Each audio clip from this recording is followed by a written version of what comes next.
O talafau o le Samoa Entertainment TV mai pia usimaya lau whaafonga.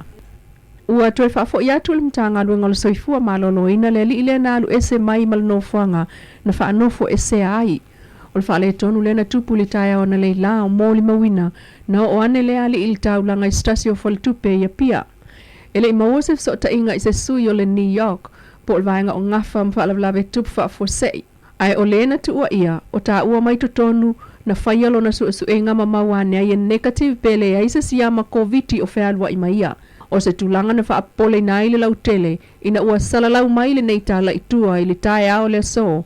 Peitai, wo o maile whaalinga i tātou talafou o toe vatu i tutonu le alii. Tala tuli loa wa mai aile sau ninga le whaatautonga aloa i o le Minster o Kapeneta i luma o la na fionga i le ao le malo tu to tasio Samoa. Tui malele i whanu so alau vile lua, whaapela fionga le pāle mia, fonga whetalai o le mota, matai o le malo.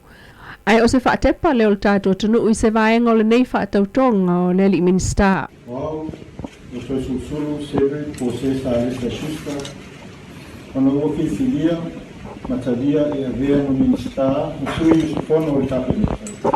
O te tautou i le atua e ona le maalosi i malaka o te whapea.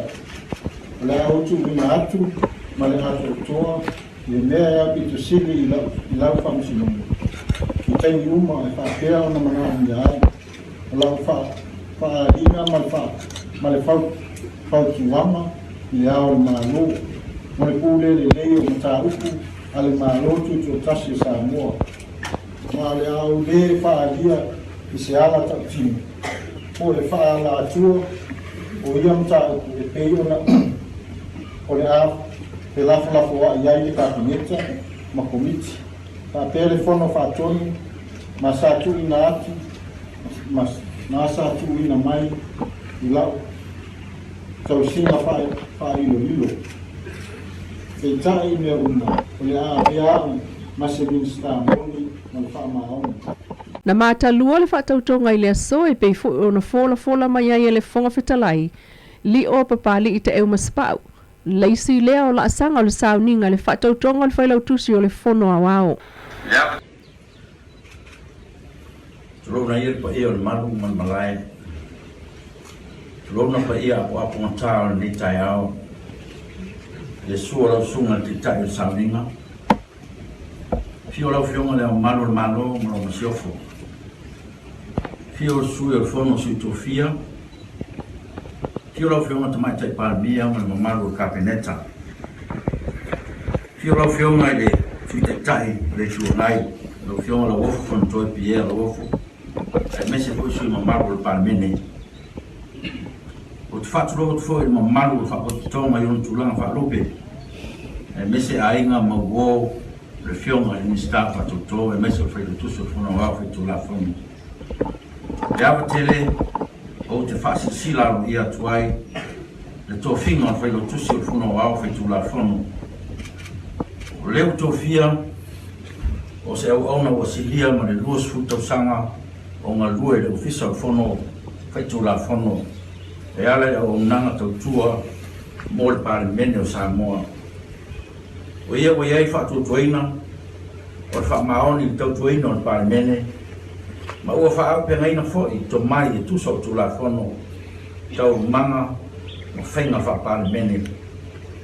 Tu sai mran tau lima su tasu whaavael ma rotu tō tasu Samoa, pa pia tūla whono tū mau tasi iwa tasi pui a al pāle mene o Samoa o te whaasi sila ro ia tua le tō whia o le tō wha ia le sā witi me tala i le tō whinga o le tusa o whono awhi tūla whono mo le vai tene lima tau sanga.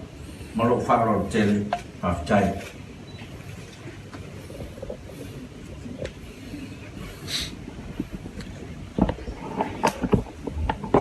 Ela ia tusai ma le whasimanga o le whamai o le malo tuto tasi o Samoa. Ma tula whono tū mau le mauta.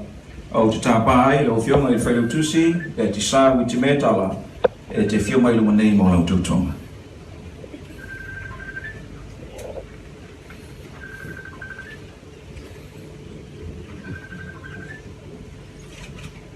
O aku, o le atisa witi me tala, o te tautou atu i lumo le atua si esi. O le au ngalue ma le whaamaunu, ma le alofa, ma le whai tu au i tōwhina o tōwhia ia.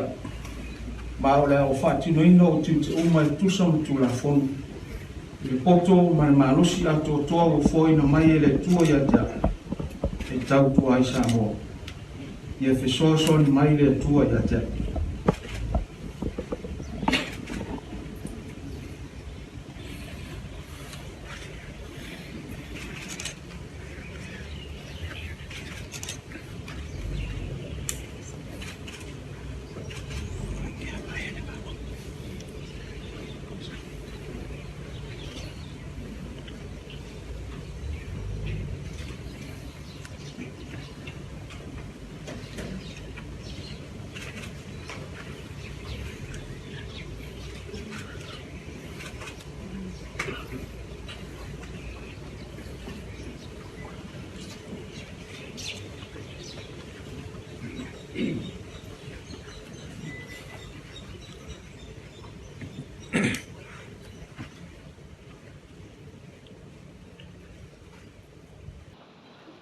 Le tuai whaaftaitele ina ua lolo uifo lo finangalo alofa ia Samoa i le malefua mai i le langi malie i le aso ua tafi tuelau.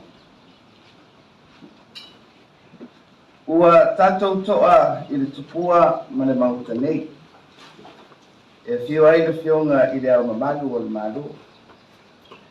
Tātou te mori mawina whatasi le nei sauninga alua ia whare malo.